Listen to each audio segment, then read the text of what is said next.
अस्सलामुअलैकुम। बुलेटिन में खुशामदीद। मैं हूं शाहज़ेब अहमद और मैं हूं सबा शेख। हेडलाइंस आपने जानी। बुलेटिन में सबसे पहले बात करते हैं कोरोना की तीसरी लहर के वार की। एक दिन में मजीद 84 अफराद की जान चली गई और अमवात की मजमूई तादाद 14,699 हो गई है। NCOC के मुताबिक मुल्क में गुज़िश्ता रोज 50,186 टेस्ट किए गए। 4,723 नए केसेस रिपोर्ट हुए। एक्टिव केसेस की तादाद 58,500 हो गई है। कोरोना की तीसरी लहर के वार जारी हैं। एक दिन में मजीद 84 अफराद की जान चली गई है। अमवात की मजमूई तादाद 14,699 हो चुकी है, जबकि NCOC के मुताबिक मुल्क में गुज़िश्ता रोज़ 50,186 टेस्ट किए गए। 4,723 नए केसेस भी रिपोर्ट हुए। एक्टिव केसेस की तादाद 58,500 हो गई है। और पंजाब में कोरोना की सूरत हाल बदतरीन है। 24 घंटे में 48 मरीजों की जान गई। 2,403 केसेस रिपोर्ट हुए। लाहौर के अस्पतालों में 87% वेंटिलेटर्स भर गए हैं। सर्विसेज और जिना अस्पताल में कोई ऑक्सीजन बेड खाली ना बचा। शॉपिंग और तदफीन के लिए नए SOPs जारी हैं। खरीदारी के लिए घर का सिर्फ एक फर्दी बाहर जा सकेगा और बाजार में एक घर के ज्यादा अफराद की मौजूदगी पर कार्रवाई होगी। ये नई SOPs जारी की गई हैं। कोरोना वायरस के हवाले से पंजाब में कोरोना की जो सूरत हाल है वो बदतरीन हो गई है और 24 घंटे में 38 मरीजों की जान गई है। इस हवाले से जो नई SOPs हैं वो जारी की गई हैं, जिसमें खास तौर पर खरीदारी के लिए घर का सिर्फ एक ही फर्द बाहर जा सकेगा। बाजार में एक घर के ज्यादा अफराद की मौजूदगी पर कार्रवाई होगी। सर्विसेज और जिना अस्पताल में कोई भी ऑक्सीजन बेड खाली नहीं बचा है। इस्लामाबाद में मुस्बत कोरोना केसेस की शरह 10.5% हो गई। मुस्बत केसेस की शरह किस उम्र में ज्यादा है, जानते हैं समा की नुमाइंदा अरहम खान से। बिल्कुल, अरहम खान से भी राब्ता बहाल करने की कोशिश करेंगे। अभी आपको बताएं कोरोना के फाल केसेस की तादाद 10,283 है, जबकि 24 घंटे में दही इलाकों में ज़्यादा मुस्बत केसेस रिपोर्ट हुए हैं। इसी पर मजीद बात करेंगे। समा की नुमाइंदा अरहम खान हमारे साथ मौजूद हैं। अरहम, क्या डिटेल्स हैं आपके पास? बिल्कुल ऐसे गुज़िश्ता 24 घंटों में शहरों की निस्बत दही इलाकों में कोरोना के ज्यादा मुस्बत केसेस हुए हैं विफाक में। और गुज़िश्ता 24 घंटों के दौरान जो 9 मौलूद से 10 साल तक की उम्र के बच्चे हैं उनमें 95 बच्चों का कोरोना टेस्ट मुस्बत आया है। डिस्ट्रिक्ट हेल्थ ऑफिसर इस्लामाबाद की रिपोर्ट के मुताबिक अब तक मजमूई तौर पर 10 साल तक के 5,981 बच्चे ऐसे हैं जो कोरोना को शिकार हो चुके हैं। गुज़िश्ता 24 घंटों के दौरान 11 से 20 साल के 84 बच्चे और नौजवान कोरोना का शिकार हुए, जबकि 21 से 30 साल के 187 जवान अफराद कोरोना का उनका टेस्ट मुस्बत आया है। 31 से 45 साल के 229 अफराद का कोरोना टेस्ट मुस्बत आया, जबकि 46 से 60 साल उम्र के 157 अफराद का कोरोना टेस्ट मुस्बत आया। 61 से 80 साल की उम्र के 79 अफराद का कोरोना टेस्ट मुस्बत आया, जबकि 81 से जायद उम्र के 13 अफराद कोरोना का शिकार हुए हैं विफाक में। ठीक है अरहम खान, आपने तफसीलन आगाह किया, बहुत शुक्रिया। कोरोना से सेहतियाब होने वाले बच्चे खतरनाक बीमारी में मुब्तला होने लगे। कावासाकी सिंड्रोम के 5 केसेस लाहौर के चिल्ड्रन अस्पताल में रिपोर्ट हुए हैं। इस हवाले से रिपोर्ट कर रहे हैं दानियाल उमर। कोरोना से मुतासरा बच्चों की तादाद में इजाफा। कोरोना से सेहतियाब होने वाले बच्चों में 2 हफ्ते बाद बुखार, गले में दर्द, जिस्म पर निशान समेत दीगर अलामात। चिल्ड्रन अस्पताल में कावासाकी सिंड्रोम के 5 केसेस रिपोर्ट। इसमें सबसे बड़ा मसला इस बीमारी में ये होता है कि ये दिल पे असरअंदाज होती है, और खुदा न खास्ता अगर ये दिल पे असरअंदाज होती है तो जो आपकी कॉर्नरी आर्टरीज हैं वो इनलार्ज कर जाती हैं। शॉक होता है, इसमें ब्लड प्रेशर ड्रॉप करता है, आपके हाथ पांव ठंडे हो जाएंगे और बच्चा एकदम से बेहोश हो सकता है। दूसरी जानिब लाहौर में 24 घंटे के दौरान 1,237 कोरोना केसेस भी सामने आए हैं। लाहौर के सरकारी और निजी अस्पतालों के 87% वेंटिलेटर्स भी मरीजों से भर गए। सर्विसेज अस्पताल, जनरल अस्पताल और PKLI में एक भी ऑक्सीजन बेड खाली नहीं बचा। जिना अस्पताल में सिर्फ 3 बेड बाकी रह गए। लाहौर में कोरोना के बढ़ते केसेस के पेश नजर जिला इंतजामिया ने SOPs की खिलाफ वर्जी पर 28 मजीद मार्केट्स और कारोबारी मुकामात को सील करके मुकदमात भी दर्ज करवा दिए हैं। दानियाल उमर, समा, लाहौर। कोरोना के मरीजों के लिए तन्हाई के दिनों में अजीज़ व अकारिब की किनारा कशी किसी अजियत से कम नहीं। कई अफराद नफ्सियाती पेचीदगियों का शिकार होने लगे। माहिरीन कहते हैं मरीजों को फ़ोन और इंटरनेट पर कंपनी दें, उन्हें मसरूफ़ रखें। लाहौर से शाहीन मिशाल की रिपोर्ट।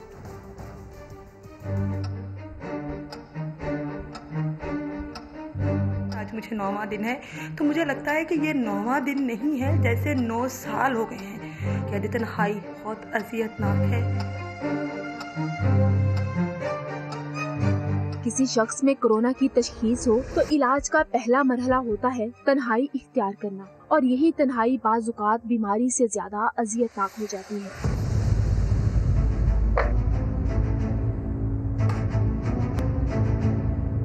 जो मरीज इस मरहले से गुजरे ये कर्ब सिर्फ वही बता सकते हैं। यकीन नहीं आता तो खुद सुन लीजिए। आप अपनी फैमिली में रहते हैं, आपको अपनों से मिलने की चाह होती है, आप अपने माँ के गले लगना चाहते हैं, आप अपने बहन भाइयों से मिलना चाहते हैं, आप उनके बच्चों से अटैच हैं, आप उनसे मिलना चाहते हैं, लेकिन आप नहीं मिल पाते। यहाँ तक कि वो सिर्फ इतनी सी दूरी पे होते हैं कि आप अपने कमरे का दरवाज़ा खोलेंगे तो वो बाहर होंगे, लेकिन आप उनसे नहीं मिल पाते। जब मोबाइल में पबजी या स्नूकर गेम के लेवल को पार करने की आप सरतोड़ कोशिशें कर रहे होते हैं तो हो सकता है कोरोना में मुब्तला किसी प्यारे को की गई आपकी एक कॉल इसकी तन्हाई में मरहम साबित हो।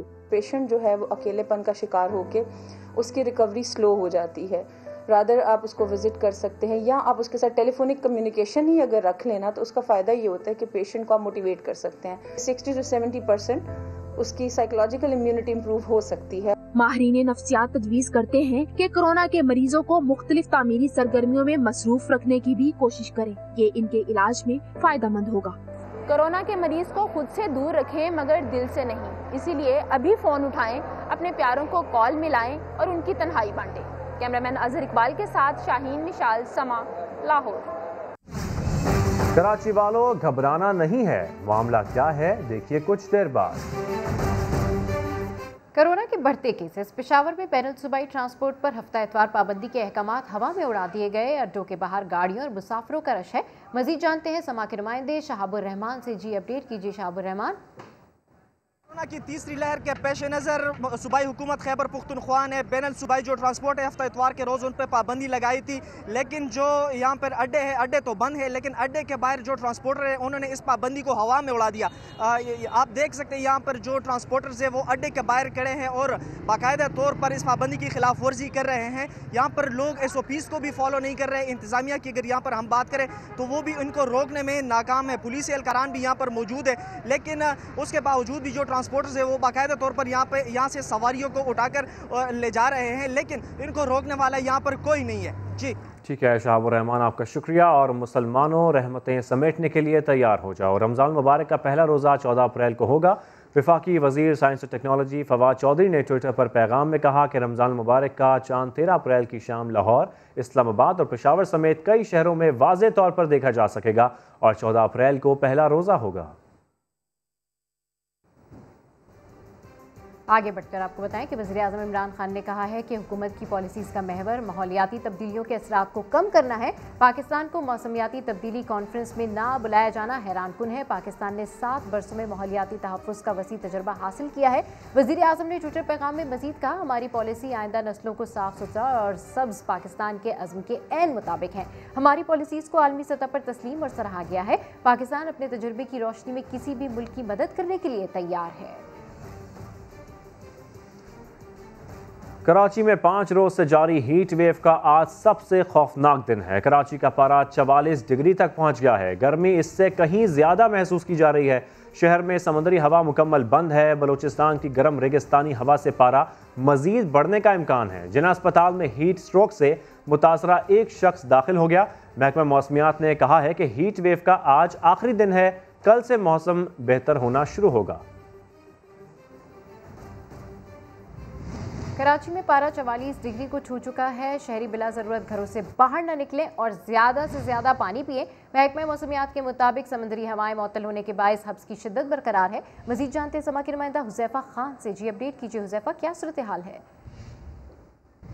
जी आज शहर कायद में रवा साल का गर्म तरीन दिन रिकॉर्ड किया गया और इस वक्त जो है वो सूरज आग उगल रहा है और तकरीबन 44 डिग्री सेंटीग्रेड जो है वो दर्जे हरारत पहुंच चुका है। जबकि महकमे मौसमियात ने एक समरी जारी की है जिसमें लोगों से बिला ज़रूरत घर से ना निकलने का कहा गया और ये भी कहा गया है कि ज़्यादा से ज़्यादा पानी और ठंडी मशरूबात का जो है वो इस्तेमाल किया जाए। जबकि दूसरी तरफ अब से कुछ देर पहले जो है वो मौसम खुश था और हवाएं जो है वो मुअत्तल थी, जबकि इस वक्त जो है वो गर्म हवाएं चल रही हैं और लू का एक समय जो है एक सूरत हाल बन चुकी है। और लोगों को यही देखा जा रहा है कि लोग जगह जगह रुक के पानी का जो है वो ज़्यादा इस्तेमाल कर रहे हैं, तौलिया और ठंडी चीज़ों का इस्तेमाल कर रहे हैं ताकि वो इस गर्मी में जो है वो अपने काम को जो है वो रवा दवा रख सकें। जी ठीक है हुज़ैफ़ा, आपका शुक्रिया। कराची में गर्मी की शिद्दत में इजाफा होने के बायस लोग साई की तलाश में दिखाई देते हैं। इस वक्त हमारे नुमाइंदे नेटी-जीटी पुल पर मौजूद हैं, उनसे मजीद जानते हैं कि वहाँ क्या सूरत हाल है।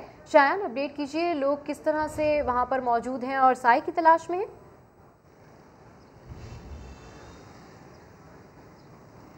आपको इस खबर से हम अपडेट कर रहे हैं। मौसम के हवाले से कराची में गर्मी की शिद्दत में इजाफा होने के बायस लोग साए की तलाश में दिखाई देते हैं और गर्मी बहुत ज़्यादा है, इसलिए लोग ये कोशिश कर रहे हैं कि कोई साएदार जगह मिल जाए जहां पर वो बैठकर इस गर्मी से, धूप से बच सकें। कराची में जो दर्जा हरारत है वो 44 डिग्री तक पहुँच गया है और हवा में नमी का जो तनासुब है वो भी गर्मी का एहसास 46 डिग्री तक रहा है। आपको गर्मी के हवाले से, मौसम के हवाले से अपडेट कर रहे हैं। कराची में बढ़ती हुई गर्मी के हवाले से आपको बताएं कि कराची में गर्मी की शिद्दत में इजाफा होने के बायस लोग साए की तलाश में। बिल्कुल सबा, इसमें शहरियों को भी एहतियात करनी चाहिए, घरों से बाहर बिला ज़रूरत नहीं निकलना चाहिए जब तक कि कोई बहुत ज़रूरी काम ना हो, क्योंकि इस हीट वेव के दौरान डिहाइड्रेशन भी हो सकती है। शहरियों को एहतियात करनी पड़ेगी, पानी का ज़्यादा से ज़्यादा इस्तेमाल करना पड़ेगा। इसी वजह से बार बार एक्सपर्ट्स भी यही कह रहे हैं कि जो शहरी हैं वो बिला ज़रूरत घर से बाहर ना निकले, क्योंकि जैसा कि देखा जा रहा है आज 5वां रोज़ है हीट वेव का और इसकी शिद्दत में इजाफा होता जा रहा है मुसलसल। लेकिन अब जैसा कि बताया जा रहा है महकमा मौसमियात की जानिब से कि कल से इसमें कमी आना शुरू हो जाएगी हीट वेव में। तो हम देख रहे हैं कराची में गर्मी की शिद्दत में मुसलसल इजाफा हुआ और आज 5वां रोज़ है हीट वेव का। और जैसे कि मनाज़िर भी दिखा रहे हैं कि लोग तलाश में हैं साए की, कोई साया दिखे तो वहाँ पर वो इस हीट वेव से बच सकें। कराची खंडर बन चुका है, शहर में कब तब्दीली आएगी? असद उमर कराची पहुंचे तो सहाफ़ियों ने सवालों की बौछार कर दी। वफाकी वज़ीर ने 5 बड़े मंसूबों पर जारी पेशरफ से आगाह किया, कहा शहरी घबराएं नहीं, जल्द बेहतरी नजर आएगी। 450 मेगावाट लोकल प्रोडक्शन यहाँ स्टार्ट होगी, 600 मेगावाट एनटीडीसी के सिस्टम से 1000 मेगावाट ऐड करने जा रहे हैं और 3 साल के अंदर 2100 मेगावाट ऐड करने जा रहे हैं। पिछले 30 साल से उसकी बात सुनते रहे, कराची सर्कुलर रेलवे कभी ज़्यादा काम हो जाता है कभी कम हो जाता है। वो मंसूबा जो है उसका भी कंसल्टेंट अवार्ड हो गया है, डिज़ाइन बन गया है, तेज़ी से उसके ऊपर भी काम किया जा रहा है और इंशाअल्लाह ताला इसी साल के अंदर उसके ऊपर भी बिडिंग होगी। अगस्त के महीने में ग्रीन लाइन शुरू हो जाए। महमूदाबाद, गुज्जर और औरंगी 3 नाले जो हैं, बड़े नाले जो हैं, इनकी जिम्मेदारी वफाक ने ली थी। महमूदाबाद के अंदर कॉम्पनसेशन दे के वो प्रोटमेंट हुई भी थी, वो भी हटाए जा चुके हैं। इसी तरीके से गुज्जर और औरंगी के अंदर काम शुरू हो रहा है। शहर के अंदर से एक बहुत बड़ी जो फ्रेट की ट्रैफिक जाती है, कंटेनर्स जाते हैं, इन दोनों प्रॉब्लम्स को डील करने के लिए एक पैरेलल लाइन डाली जा रही है। कराची पोर्ट से वो पिपरी तक जाएगी। मेरे तो काबीना की मीटिंग के अंदर कुछ कॉलीग ने कहा कि ये सारे पाकिस्तान का पैसा कराची क्यों लेके जा रहे हो। लीगी रहनुमा शाहिद खाकान अब्बासी ने दावा किया है कि हुकूमत ने 2 रुपए चीनी के पीछे कश्मीर का सौदा किया। सवाल उठाया, क्या हमने कश्मीर पर भारतीय इक़दाम को कबूल कर लिया? खबरदार किया कि अवाम ये तमाशा कबूल नहीं करेगी। मजीद क्या कहा, आइए सुनते हैं। हम 2 रुपए किलो चीनी किसी और मुल्क से नहीं महंगी मंगवा सकते थे। आज हमने 2 रुपए किलो चीनी के पीछे कश्मीर का सौदा कर दिया। क्या हमने आर्टिकल 370 की रिवर्सल कबूल कर ली है? पाकिस्तान के अवाम आज जवाब मांगते हैं। ये वही लोग हैं जिन्होंने इससे पहले इस मुल्क की मईशत के सौदे किए, इस मुल्क की खारजा पॉलिसी के सौदे किए और आज कश्मीर का सौदा करने पर तुले हुए हैं। हम इनको खबरदार करना चाहते हैं कि पाकिस्तान के अवाम ये तमाशे कबूल नहीं करेंगे। कश्मीर का सौदा पाकिस्तान के अवाम को 2 रुपये चीनी में मंजूर नहीं है। और शुगर स्कैंडल के 3 केसेस में जहांगीर तरीन और बेटे अली तरीन ने लाहौर की अदालतों से जमानत कबल गिरफ्तारी करवा ली। जहांगीर तरीन का कहना है उनके खिलाफ सोचे समझे मंसूबे के तहत चीज़ें उछाली जाती हैं। शाहिद हुसैन की रिपोर्ट। जहांगीर खान तरीन और इनके बेटे अली तरीन की शुगर स्कैंडल के मुकदमात में जमानत मंजूर। लाहौर की 2 अदालतों ने जहांगीर तरीन और इनके बेटे की 3 मुकदमात में अबूरी जमानत मंजूर की। ये जिसकी जुरिस्डिक्शन हरगिज इस मुकदमे पे नहीं बनती, ना सिर्फ 1, 2 बल्कि 3 series of criminal cases one after the other. और तीनों के तीनों केसेस में जो बहुत ज़्यादा शॉकिंग बात है वो ये है कि शुगर से रिलेटेड या शुगर की प्राइसेस से रिलेटेड कोई इल्ज़ाम ही नहीं है। मीडिया से गुफ्तगू में जहांगीर तरीन का कहना था कि सोचे समझे मंसूबे के तहत इनका मीडिया ट्रायल किया जा रहा है। चीजें लीक की जाती हैं, 2 दिन पहले से एक चीज होने वाली होती है तो वो लीक करके मीडिया को दे दी जाती है और वो टीवी स्क्रीन पे बार बार चलाई जाती है। एक सवाल पर जहांगीर तरीन का कहना था कि इन्हें खुद मालूम नहीं कि 80 शुगर मिलों में सिर्फ इन्हीं के केस को क्यों उछाला जा रहा है। मुझे खुद ही समझ नहीं आ रही, अगर आपको समझ आता आप मुझे बता दें या आवाम को समझ आता वो बता दें। सिर्फ जहांगीर तरीन शुगर मिल को इतना क्यों उछाला जा रहा है। ठीक है, शहबाज शरीफ की भी एक केस है, उन्होंने बताया, ठीक है, बट उसके बारे में आप कहीं ज़्यादा बात सुनेंगे नहीं। अदालतों ने जहांगीर तरीन और अली तरीन को शामिल तफ्तीश होने का हुक्म देते हुए जमानत खत्म होने पर सेशन अदालत में 10 अप्रैल और बैंकिंग कोर्ट में 7 अप्रैल को दोबारा पेश होने की हिदायत की है। कैमरामैन खावर महमूद के साथ शाहिद हुसैन, समा, लाहौर। मुस्लिम लीग नून के रहनुमा राना सनाउल्लाह का कहना है कि हुकूमत सिर्फ इंतकाम पर चल रही है। ये हुकूमत रंगे हाथों वोट चोरी करते पकड़ी गई है। जुल्म की सियारात अब खत्म होने वाली है। राना सनाउल्लाह ने मजीद कहा, पीपल्स पार्टी ने सेनेट में जो हिमायत हासिल की वो उसूली तौर पर गलत है। उनके पास अभी भी वक्त है, वो अपनी गलती तस्लीम करें। वो लाहौर में मीडिया से गुफ्तगू कर रहे थे।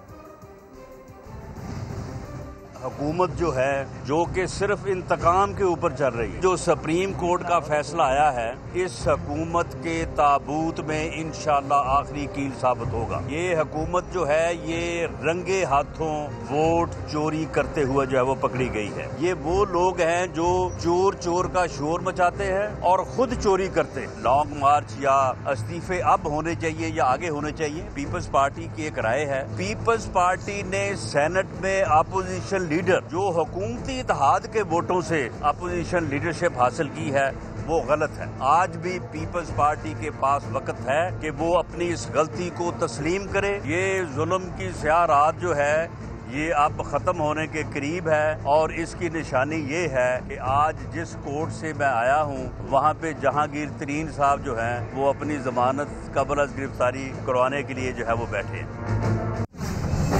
डॉलर नीचे, गाड़ियां ऊपर। खबर की तफसील कुछ ही देर में।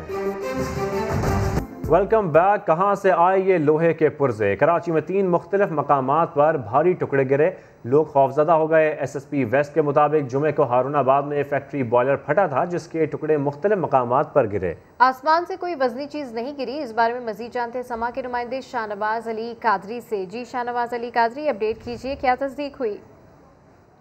देखिए, मैं हारूनाबाद की उसी आयरन मिल में मौजूद हूँ जहाँ आज सुबह एक पुरस्कार अजीब वाक़या पेश आया जब यहाँ की रोलिंग मिल है वो हवा में उड़ने के बाद मुख्तलिफ मकामात पर जाकर गिरी। मेरे कैमरामैन एरिक आपको दिखाएंगे, ये वो रोलिंग मिल का पत्थर है जो मुख्तलिफ मकामात पर जाकर गिरा है। 3 मकामात पर गिरा है, एक शेरशाह और इसके जो रोलिंग मिल की जो पीछे आपको नज़र आ रहा होगा ये वो मशीन है जिससे ऑपरेट किया जाता है। ये आपको छत मेरे कैमरामैन दिखाएंगे कि ये छत फाड़ कर ये पत्थर जो है मुख्तलिफ मकामात पर जाकर गिरे। पुलिस और रेंजर्स की यहाँ पर नफरी मौजूद है। जय वकूआ पर जो तमाम शवाहिद इकट्ठे कर लिए गए हैं। यहाँ के ओनर सदर मौजूद है, उनसे जानते सर कैसे वाक़या पेश आया, क्या लगता है आपको? ये भाई ये फ्राईवेल कहलाता है, ये जो ना 600 RPM पे ये रन करता है और ये इत्तेफाकी हादसा है। मैंने अपनी 60 साल ज़िंदगी में ऐसा कोई वाक़या किसी भी पाकिस्तान की मिल में देखा नहीं है। ये इत्तेफाकिया अल्लाह की तरफ से ये नागानी है, ये पता नहीं है कि ये किस तरह से हुआ लेकिन हो गया मिन जानी वाला। लेकिन अल्लाह का शुक्र है कि कोई कैजुअल्टी यहाँ पर नहीं हुई, कोई नुकसान नहीं हुआ, जानी माली कोई नुकसान नहीं हुआ। ये अल्लाह का एहसान। इस मशीन का काम क्या है और ये किस तरीके से ऑपरेट की जाती है? ये रीरोलिंग मिल है, ये फ्राईव्हील कहलाता है, मोटर से अटैच होता है और ये फ्राईव्हील जो ना एक रिडक्शन गेयर से जो ना सारी मिल को चला रहा होता है और ये मेल्ट कर रहे होते हैं सरिया को। ये प्लेट को, शिप प्लेट को गर्म करके भट्टी में और इसको मेल्ट कर रहे होते हैं, सरिया बना रहे होते हैं। ये चीज़ें वाज़ेह हो चुकी है। अब ये जो पुरस्कार वाक़या था इसी फैक्ट्री से शुरू हुआ था, खुशकिस्मती से यहाँ पर भी कोई ज़ख्मी नहीं हुआ। ताहम इस वाक़े के अंदर 2 ख़वातीन मामूली ज़ख्मी हुई जबकि एक बच्चा मामूली ज़ख्मी हुआ। इसी मिल के पीछे कब्रिस्तान है जहाँ पर 2 मकामात पर ये गिरा था। इसके अलावा शेरशाह के एक घर पर गिरा था जहाँ घर के जो फर्नीचर है तहस नहस हो गया है। पुलिस ने जाए वक़ूअत से शवाहिद इकट्ठे कर लिए हैं, मज़ीद जो है वाक़े की तफ्तीश की जा रही है। जी शाहनवाज अली कादरी अपडेट कर रहे थे, आपका शुक्रिया। और शेरशाह के बाद कराची के इलाके हारूनाबाद में भी कुछ ऐसी सूरत हाल थी जहां की आयरन मिल के बॉयलर के 2 टुकड़े मेवा शाह कब्रिस्तान में भी गिरे। समा की नुमाइंदा जमजम सईद से मजीद जानते हैं। जी जमजम, आगाह कीजिए।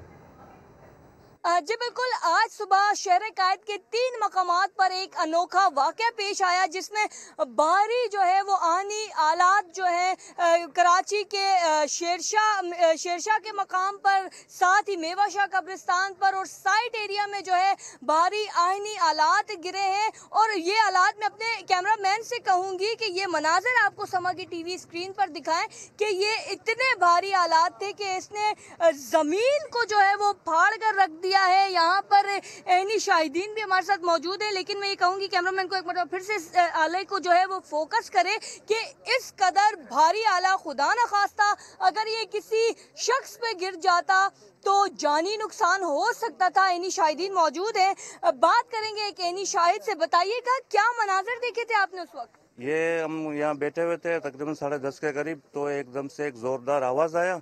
तो हमने जब मतलब कहाँ पुटे हम लोग परेशान हो गए, तो जाके देखा कि ज़मीन में धसी है जो बड़ी सी लोहे जैसी है। तो एक यहाँ गिरी है और एक अंदर की तरफ गिरी है, दूसरों ने 2-3 कब्रें भी तोड़ी है। और जो है ये इतनी खौफनाक है कि हम लोग परेशान हैं, सब सारे इलाके वाले परेशान है कि क्या करें, ये क्या चीज़ है, तो हमें पता नहीं चल रहा। और बीट से बनी और 200 किलो से ज़्यादा इसकी वजन है। 200 किलो से जायद का वजन है और शहरी जो है इलाका मकीन इस वक्त खौफ में मुब्तला है कि खुदा न खास्ता अभी एक गिरा है कहीं और भी ना गिर जाए, इसीलिए इलाके वाले जो हैं वो खौफ में है। सिर्फ इतना ही नहीं, कब्रिस्तान, अगर मेवाशाह कब्रिस्तान की मैं बात करती हूँ तो काफ़ी कब्रें भी जो है वो इस भारी आले से जो है वो मुतासिर हुई हैं। जी जमजम सईद अपडेट करी थी, आपका शुक्रिया। आगे बढ़कर आपको बताएं कि 2 साल के दौरान पाकिस्तान में गाड़ियों की कीमतों में 3 लाख से 24 लाख तक का इजाफा किया गया। तो सवाल यह है कि कारों की आसमान को छूती कीमतों पर काबू पाना किसकी जिम्मेदारी है और आखिर इस अंधाधुन इजाफे की वजूहात क्या है? कार डीलर्स इस हवाले से क्या कहते हैं? इस्लामाबाद से रिपोर्ट कर रहे हैं आदिल तनौली। डॉलर महंगा हुआ तो गाड़ियां तो महंगी होंगी ही। गुज़श्ता बरस डॉलर की ऊंची उड़ान के वक्त कार डीलर्स का गाड़ियों की कीमतें बढ़ाते वक्त यही जवाब था, लेकिन अब डॉलर तो 2 साल पुरानी सतह पर वापस चला गया, मगर गाड़ियों की कीमतें कम होने का दूर दूर तक कोई इम्कान नजर नहीं आता। वजह है मुल्क में प्राइस रेगुलेटरी बॉडी की अदम मौजूदगी। कार डीलर्स को तो गाड़ियों की आसमान से छूती कीमतों के पीछे भी हुकूमत का ही हाथ दिखाई देता है। गाड़ी जो बाहर 500 पाउंड की हमारे मुल्क में आती है तो 1500 पाउंड तो गवर्नमेंट ले लेती है। मकामी कार असेंबलर्स ने 2020 से कबल हुकूमत को यकीन दहानी कराई कि वो गाड़ियों की मैन्युफैक्चरिंग पाकिस्तान में ही शुरू करेंगे, लेकिन ताहाल इस वादे पर भी कोई अमल दरामद न हुआ। हुकूमत की इम्पोर्ट पॉलिसी भी कीमतें कम होने की राह में बड़ी रुकावट है। ये अभी इन्होंने 3 साल तक की इम्पोर्ट हम करा सकते हैं, इसको बढ़ाना चाहिए। इसमें कम अज़ कम 5 ईयर की पॉलिसी होनी चाहिए। उसमें जो गाड़ी 5 साल पुरानी जो आएगी ना, उसमें लोकल मैन्युफैक्चरर से उसके रेट अच्छे हैं। कार मैन्युफैक्चरर्स या डीलर्स गाड़ियों की कीमतों में बेतहाशा इजाफे की वजह डॉलर रेट में इजाफे के अलावा खाम माल महंगा होने को भी करार दे रहे हैं। कैमरामैन चिंगेज चौधरी के साथ आदिल तनौली, समा, इस्लामाबाद। पाकिस्तान में डॉलर नीचे आया, फिर भी गाड़ियां बदस्तूर महंगी हैं। डॉलर तकरीबन 2 साल पहले वाली पोजीशन पर आ गया, लेकिन कीमतें कम ना हो सकी। 3 से 24 लाख रुपए तक इजाफा हुआ। इस्लामाबाद से शकील अहमद की रिपोर्ट। जून 2019 में अमेरिकी डॉलर 153 से 154 रुपए का था। 168 रुपए की ऊंची उड़ान के बाद अप्रैल 2021 में डॉलर 152 रुपए की सतह पर तो आ गया, लेकिन इस दौरान 4 पहियों वाली सवारी की कीमत को तो जैसे पर लग गए। छोटे तबके की सवारी सुजुकी वैगनार को ही देख लें। जून 2019 में 12,64,000 रुपए की थी, लेकिन अप्रैल 2021 तक 16,40,000 रुपए तक पहुंच गई। 1300 सीसी की चीनी मॉडल गाड़ी का मुवाजना करें तो जून 2019 में जो कीमत 12,89,000 रुपए थी, वो अप्रैल 2021 तक 16,09,000 तक पहुँच गई, यानी 3,20,000 रुपए तक का इजाफा कर दिया गया। जून 2019 में 1.5 होंडा सिटी 21,19,000 रुपए की थी, जो 5,80,000 रुपए महंगी होकर अब 26,99,000 में मिल रही है। 1.6 टोयोटा करोला भी तकरीबन 2 साल में 6,95,000 रुपए महंगी होकर 26,74,000 रुपए से 33,69,000 की हो गई है। निस्बतन अमीर तबके के जेर इस्तेमाल गाड़ियों की बात करें तो 37,99,000 की होंडा सिविक की कीमत में 9 लाख का इजाफा हुआ और ये अब 46,99,000 में मिल रही है। एपीवी सुजुकी की कीमत भी इस दौरान 14,35,000 रुपए बढ़ी। 31,40,000 वाली गाड़ी 45,75,000 की हो गई। यही नहीं, टोयोटा फॉर्च्यूनर भी जून 2019 में 78 लाख की थी, वो 13 लाख महंगी हो गई और कीमत 91 लाख से भी तजावज कर गई। इसी हवाले से आपको मजीद बताएं कि लाहौर कार डीलर्स एसोसिएशन के चेयरमैन शहजादा सलीम खान का कहना है कि गैर मुल्की गाड़ियों की दरामद पर पाबंदियों की वजह से मुकामी गाड़ियों और सेकंड हैंड गाड़ियों की कीमत में इजाफा हुआ है। अगर हुकूमत दरामद खोल दे तो कारों की कीमतें तेजी से नीचे आ जाएंगी। हुकूमत का चेक एंड बैलेंस कोई है ही नहीं। चेक एंड बैलेंस इस हुकूमत ने इस कार लाइन पे रखा ही नहीं हुआ। इनको चाहिए इंपोर्ट खोल दें। ये मिली भगत से इन्होंने गाड़ियों की इंपोर्ट पे पाबंदी लगा दी। इंपोर्ट पे पाबंदी लगने की वजह से ये जो लोकल सैम्बलर्स हैं इनकी मुनाफली हो गई है और इस मुनाफली से ये जब चाहें जिस वक्त चाहे हर 2-3 माह बाद 2-3 लाख रुपए का इजाफा करते हैं। इनको कोई पूछना वाला नहीं। आज अगर हुकूमत इंपोर्ट खोल दे तो ये गाड़ियों की कीमतें, लोकल गाड़ियों की कीमतें इस तरह वापस आएंगी जिस तरह प्लेन क्रैश होता है। ये मैं गारंटी से ये बात करता हूँ। तो गाड़ियों की बढ़ती कीमत पर हम बात करेंगे इंजीनियरिंग डेवलपमेंट बोर्ड के तर्जुमान आसिम अयाज साहब से। आसिम साहब, ऑटो सेक्टर में इजारादारी कैसे ख़त्म होगी? ये कंपनियों ने अपनी प्रोडक्शन पाकिस्तान में स्टार्ट कर दी है। कुछ 2 कंपनीज या 3 गालबन और भी स्टार्ट करेंगी। काफ़ी चॉइस अब कस्टमर को मिल रही है। ये कंपटीशन तो हो गया है मार्केट में। इसमें इजारादारी इस वक्त तो हम नहीं समझते कि किसी एक कंपनी की है, क्योंकि एक छोटी मार्केट है और इसमें काफ़ी प्लेयर्स अब आ गए। अच्छा आसिम साहब, गाड़ियों की जो कीमतें हैं वो आसमान पर पहुंची हुई हैं, तो इसे कम करने के लिए क्या इक़दाम किए जा रहे हैं? ACD लगी थी, एडिशनल कस्टम ड्यूटी। यकदम एक इंक्रीज आई थी उस एडिशनल कस्टम ड्यूटी की वजह से। प्राइसेस में टैक्सेस का एक खासा पोर्शन होता है जो पाकिस्तान में गालबन रीजन में ज़्यादा है और उसके लिए हम एक नई पॉलिसी भी बना रहे हैं, auto industry development and export plan. Minister for industries उसमें खासी दिलचस्पी ले रहे हैं। गवर्नमेंट इस पर सोच रही है कि कीमतें भी जो है वो रैशनलाइज हों। और आसिम साहब ये भी बता दें कि मेड इन पाकिस्तान गाड़ी का ख्वाब कब तक पूरा होगा?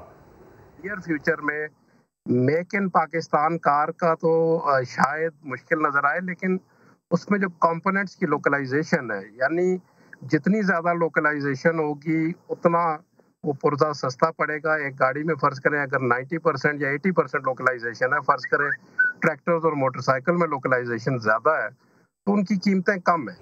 आसिम अयाज साहब, समा से गुफ्तगू करने के लिए शुक्रिया। वफाकी वजीर असद उमर ने कहा है कि डॉलर सस्ता होने के बावजूद मुल्क में गाड़ियों की कीमतों में कमी न होने का सवाल बिल्कुल जायज़ है। समा से गुफ्तगू में असद उमर का कहना था गाड़ियों की कीमतें डॉलर महंगा होने पर बढ़ाई गई थी, डॉलर सस्ता होने पर गाड़ियों की कीमतें भी कम होनी चाहिए थी। माशी पॉलिसियों और बेहतर होती मईशत का फ़ायदा आवाम तक मुंतकिल ना हो तो यकीनन सवाल बनता है, और यही सवाल लेकर आज हम असद उमर के साथ खड़े हुए हैं। मैं इनसे सवाल करूंगा कि बेहतर माशी पॉलिसियों की वजह से आज डॉलर 2 साल की कम तरीन सतह पर है और कार डीलर्स, कार मैन्युफैक्चरर्स ने 1 रुपया कम नहीं किया कारों की कीमतों में, गाड़ियों की कीमतों में। क्यों नहीं कम किया है बल्कि उल्टा कीमतें बढ़ाई हैं, हम ये जानेंगे असद उमर से जो हमारे साथ इस वक्त मौजूद हैं। सर, ये कल रात को ही मुझे किसी ने भिजवाया, वो पूरा जायज़ा दिया और वो मैंने हमाद अजहर साहब को भेजा है। बड़ा जायज़ सवाल है कि अगर डॉलर की कीमत जब बढ़ी थी, यानी रुपए की कदर में कमी आई थी और उसकी वजह से कीमतों में इजाफा किया गया था, तो अब जबकि रुपए की कदर में इजाफा हुआ है तो वापस कीमतें आनी चाहिए। बिल्कुल जायज़ बात है। अब आप क्या करेंगे? गवर्नमेंट क्या एक्शन लेगी? तो वफाकी वज़ीर असद उमर ने कहा है कि डॉलर सस्ता होने के बावजूद मुल्क में गाड़ियों की कीमतों में कमी न होने का सवाल बिल्कुल अब जायज़ है। समा से गुफ्तगू में असद उमर का कहना था कि गाड़ियों की कीमतें डॉलर महंगा होने पर बढ़ाई गई थी, डॉलर सस्ता होने पर गाड़ियों की कीमतें भी कम होनी चाहिए थीं, ऐसा कहना है वफाकी वज़ीर असद उमर का। उन्होंने गुफ्तगू की और ये कहा कि डॉलर सस्ता होने के बावजूद मुल्क में गाड़ियों की कीमतों में कमी न होने का सवाल अब बिल्कुल जायज़ है। सिंध हाई कोर्ट में दरामदशुदा पुरानी गाड़ी को SRO के तहत रिलीज करने का मामला उलझ गया। सिंध हाई कोर्ट के 2 बेंचों की राय में इख्तलाफ आ गया। बिल्कुल, मामला चीफ जस्टिस को भेज दिया गया है। मजीद जानते हैं समा के नुमाइंदे इरफानुल हक से। जी इरफान, अपडेट कीजिए। देखिए, इस्तेमाल शुदा गाड़ियों की जो दरामद के हवाले से कई आईनी दरख्वास्तें सिंध हाई कोर्ट में आई थी। इस हवाले से एक बेंच ने फैसला दिया था कि इन पुरानी गाड़ियों को रिलीज कर दिया जाए। ताहम इसी बुनियाद पर जब नई दरख्वास्तें आई, दूसरे बेंच के सामने, जो दूसरा बेंच भी 2 रुकनी बेंच है, और उसके सामने जब ये मामला आया तो अदालत ने करार दिया कि ये मुमकिन नहीं है, क्योंकि हुकूमत की तरफ से इंपोर्ट गाड़ियों की पॉलिसी के मुताबिक जो SRO जारी हुआ है और उसके तहत पाबंदी है, लिहाजा नई गाड़ियां रिलीज नहीं की जा सकती। जो गाड़ियां पोर्ट पर मौजूद हैं, अदालत ने हुक्म दिया कि उन्हें वेयर हाउस मुंतकिल कर दिया जाए, और चूंकि इस हवाले से मामला उलझ गया है इसलिए मामला चीफ जस्टिस ही हल करेंगे। इसलिए तमाम मुकदमात हैं इस हवाले से, पुरानी गाड़ियों की दरामद करने के हवाले से वो तमाम दरख्वास्तें सिफारिश की गई हैं कि चीफ जस्टिस को भिजवा दी जाएं, और chief justice Sindh High Court इस हवाले से लार्जर बेंच तश्कील दे सकते हैं। ठीक है, अपडेट करने के लिए शुक्रिया इरफानुल हक। एक ब्रेक के बाद हाजिर होंगे हेडलाइंस के साथ। आप देखते रहिए समा।